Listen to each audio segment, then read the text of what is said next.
सोच कर देखो, रात के 3 बजे हैं और तुम एक ऐसी ट्रेन में बैठे हुए हो जिसमें 2.6 मिलियन पाउंड्स कैश बोरियों में भरा हुआ है। अचानक से वही ट्रेन रुक जाती है और आप समझते हो ये सब कुछ नॉर्मल है और थोड़ा सा वेट करते हो, मगर ट्रेन फिर भी नहीं चलती। और जब आप ट्रेन का दरवाजा खोलकर अपनी अगली वाली साइड पर देखते हो तो पटरी बिल्कुल खाली होती है और वही कंपार्टमेंट गायब होता है जिसमें 2.6 मिलियन पाउंड्स कैश भरा हुआ होता है। इस जमाने में ये रॉबरी हुई। उस जमाने के 2.6 मिलियन पाउंड भी आज के ज़माने में 700 करोड़ बनते हैं, जिससे अंबानी के 3-4 प्राइवेट जेट खरीद सकते हैं। ये सब कुछ 1963 में लंदन में हुआ। अब सवाल ये आता है, जो कैश चोरी हुआ वो कहाँ गया, और उसी के आधे मील दूर 15 लोग इंसानी चेन बनाकर क्या कर रहे थे, और क्या ये सिर्फ एक चोरी थी या फिर और कुछ। इस वीडियो में पता चल जाएगा इसके पीछे क्या कहानी है। आज की कहानी बर्तानिया में हुई सबसे बड़ी हिस्ट की है, जिसको नाम दिया गया दी ग्रेट ट्रेन रॉबरी 1963। इस कहानी में आपको देखने को मिलेगा क्राइम, होशियारी और थोड़ी सी बेवकूफ़ी। सबसे पहले बात करते हैं उस मास्टरमाइंड की जिसने ये सारे प्लान को सरंजाम दिया। ब्रूस रेनलोड 1931 में लंदन में पैदा हुआ। उसकी ज़िंदगी शुरू से ही मुश्किलों से भरी पड़ी थी। जब ब्रूस 4 साल का हुआ तो उसकी मदर गुजर गई और बाद में उसके बाप ने दूसरी शादी कर ली। 8 साल की उम्र में ब्रूस ने अपनी स्टेप मॉम के पर्स से $15 निकालकर अपना स्कोर बराबर करने की कोशिश की।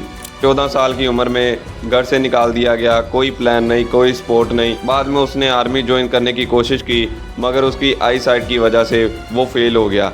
बाद में उसे अकाउंटिंग डिपार्टमेंट में काम मिला, मगर उसको बोर लगने लग गया। सोचने वाली बात है कि ब्रूस क्या बुरा था या सिस्टम ने उसे बुरा बना दिया था। ये सवाल आज भी रेलेवेंट है इंडिया के लिए और पाकिस्तान के लिए। फिर एक बाईसाइकिल की दुकान पर काम मिला और वहाँ उसके टीममेट्स चोरी करते थे। ब्रूस ने उनको देखा, सीखा और जल्द ही उसने महसूस किया कि मेरा असली टैलेंट यही है। ब्रूस जब 17 साल का हुआ तो वो 3 बार जेल से होकर वापस आ गया था। उसके लिए जेल जाना ऐसा था जैसे प्रेप स्कूल से यूनिवर्सिटी जाना। जेल में उसको बहुत सारे एक्सपर्ट इंटेलिजेंट चोर मिले जिनसे सेफ तोड़ना और बहुत सारे काम सीखने को मिले ब्रूस को। 1950s में उसने एक अजीब सिस्टम बनाया, दिन में एंटीक्यू डीलर और रात में एंटीक्यू थीफ। इसको आसान लफ्जों में समझें तो दिन में उनकी मदद करना और रात में उन्हीं के घर में जाकर चोरी कर लेना। 1962 में हीट थ्रो की एक वैन को लूटा जिसमें 62,000 पाउंड थे। एक रात में इतने पैसे, और सारे लोगों ने उसको नेपोलियन कहना स्टार्ट कर दिया क्योंकि वो चेस की तरह क्राइम कर रहा था, हर मूव सोच के। 1963 में ब्रूस को एक इनसाइड टिप आई। किसी ने बताया 8 अगस्त को ग्लासगांव से लंदन जाने वाली एक खास मेल ट्रेन बैकिंगगांव शहर से गुजरने वाली है। यहाँ पर थोड़ी समझने की बात है, उस जमाने में लोग कैश को एक जगह से दूसरी जगह ले जाने के लिए रॉयल मेल ट्रेन का इस्तेमाल करते थे, जो सस्ती भी होती, तेज भी होती और सबसे सिक्योर मानी जाती थी उस टाइम पर। हर कुछ दिनों में ग्लासगांव से बैंक ऑफ इंग्लैंड की तरफ से करोड़ों रुपए ट्रांसफर किया जाता था। 5 अगस्त को स्कॉटलैंड में बैंक हॉलीडे था। इसका मतलब 3 दिनों का बैंक लोग एक ही ट्रेन में नॉर्मल 3 लाख पाउंड को ट्रांसफर किया जाता है ट्रेन की मदद से, मगर इस बार जो है 2 मिलियन पाउंड से ज्यादा कैश ट्रेन में था। ट्रेन में एक खास हाई वैल्यूम कोच HVP यानी VIP बॉक्स होता है जहां पर ये कैश रखा जाता है। पोस्ट ऑफिस ने सिक्योरिटी फीचर लगाने का प्लान बनाया था, मगर काम स्लो चल रहा था, जिसकी वजह से इस बार जो HVP कोच VIP डब्बा जा रहा था वो अनसेफ था। सवाल यहाँ पर ये आता है कि सिस्टम की लापरवाही के लिए पोस्ट ऑफिस को जिम्मेदार ठहराया जाएगा या फिर जब सिस्टम लापरवाह होता है क्रिमिनल ज्यादा जिम्मेदार बन जाते हैं। ब्रूस ने लेदरलैंड फार्म रेंट पर लिया। उसी रात को ये बैकिंगगांव शहर में एक सेफ हाउस का काम करेगा। 15 लोग, carpenter, EXE pilot, retired train driver और एक गेटवे ड्राइवर, इन सब को अपना काम बखूबी आता था। ब्रूस ने इस ऑपरेशन को नाम दिया सिस्टन चप्पल, मतलब ये एक परफेक्ट आर्ट वर्क होगा। प्लान बिल्कुल सिंपल, शेर क्रॉसिंग करो, सिग्नल को हैक करो और सारे बैग को अनलोड करो बिल्कुल 27 मिनट में और गायब हो जाओ।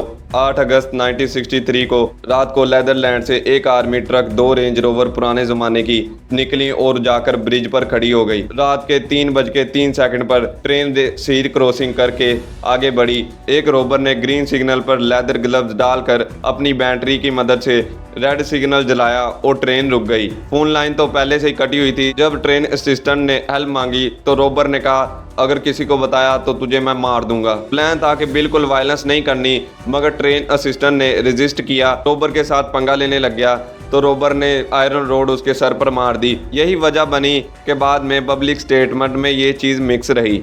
HVP कोच का दरवाज़ा पिकैक्स के साथ तोड़ा गया और अंदर 128 कैश से भरे हुए बैग जिनको अब रिप्लेसमेंट करना था। 4 स्टाफ मेंबर जो रजिस्ट कर रहे थे उनको एक दूसरे से बैज के साथ बांध दिया गया।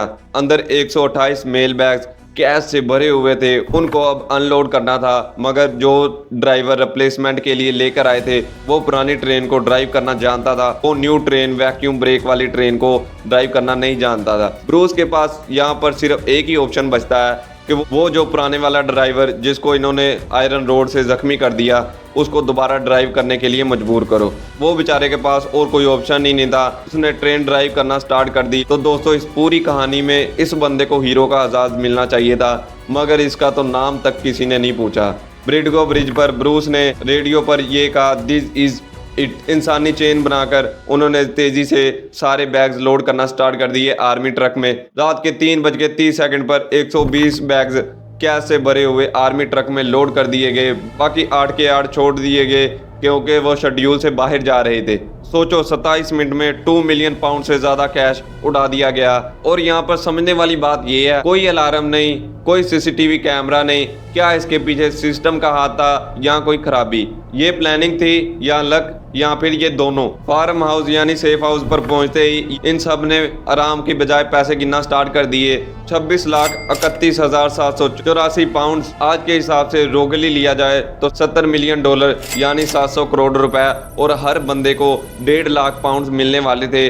और आज के डेट में हर बंदे को यानी 15 करोड़ रुपए मिलने वाले थे। मूड ठीक था, रेडियो चल रहा था और टेबल पर सारे बैठकर उन्होंने असली पैसों के साथ मैनोप्लो खेली। यहाँ पर स्टोरी एंड होना शुरू हो जाती है। अगले दिन रेडियो पर और अखबार के पहले पन्ने पर न्यूज़ चलने लग गई। पुलिस ने रोड ब्लॉक कर दिए। आर्मी व्हीकल की बात चल रही थी तो BBC ने रिपोर्ट किया कि रोबर्स के पास एक आर्मी ट्रक है और रोबर में एक बंदा, उसने घबरा कर आर्मी ट्रक को आधा येलो कर दिया और पेंट फिर खत्म हो गया और आधा आर्मी कलर ही रह गया और ज़्यादा सस्पिशियस लगना शुरू हो गया। लेदरलैंड फार्मर हिस्ट की जगह से सिर्फ 27 मील दूर था। Press conference that he believed that the money was still within a 30-mile radius of this spot, the scene of the crime.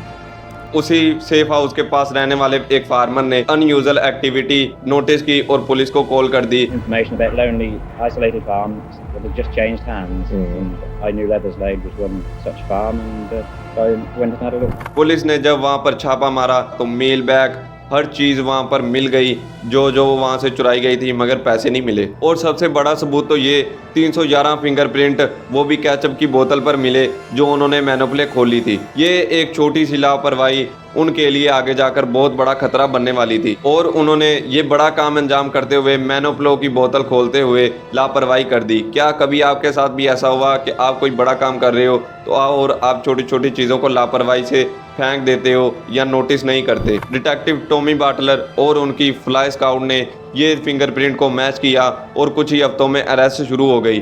पहला बंदा अपने घर का 10 पाउंड से रेंट अदा कर रहा था, वही चोरी वाले स्टोल नोट की मदद से, मगर पुलिस ने उसको दबोच लिया। 1964 तक 10 गैंग मेंबर पकड़े गए और साल गुजर गए, मगर ब्रूस का कोई पता नहीं लगा। ब्रूस ने कुछ ऐसी चाल चली। पहले तो ब्रूस ने अपना फेक पासपोर्ट बनाया। उसने अपने फेक पासपोर्ट की मदद से वो मैक्सिको चला गया। वहां पर जाकर एक्सपेंसिव होटल, प्राइवेट जेट, हर चीज उसने पूरी ऐश से पैसे उड़ाना स्टार्ट कर दिए। हर मंथ के 62,000 पाउंड उड़ाना स्टार्ट कर दिए। ऐसे करते करते उसके पास वो पैसे खत्म हो गए। मैक्सिको के बाद कनाडा, कनाडा के बाद फ्रांस, फ्रांस के बाद दोबारा लंदन की तरफ। जब वो लंदन में दाखिल हुआ तो उसके पास सिर्फ 5,500 पाउंड थे। 8 साल के बाद 1968 में डिटेक्टिव टॉमी बाटलर ने ब्रूस को पकड़ लिया और उसको 25 साल की सजा हुई।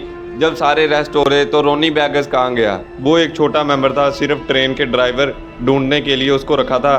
30 साल की सजा मिली, मगर 15 ही महीनों में जेल से भाग गए। भागे भी कहाँ? Paris, Australia, Brazil. वहाँ पर कोई एक्स्ट्राडिशन का कोई रूल ही नहीं है और वहाँ पर जाकर अपने सिग्नेचर बेचने लगे और अपना म्यूजिक बना बना कर बेचने लगे। 2001 के स्ट्रोक के बाद वॉलंटरली में वापस आ गए।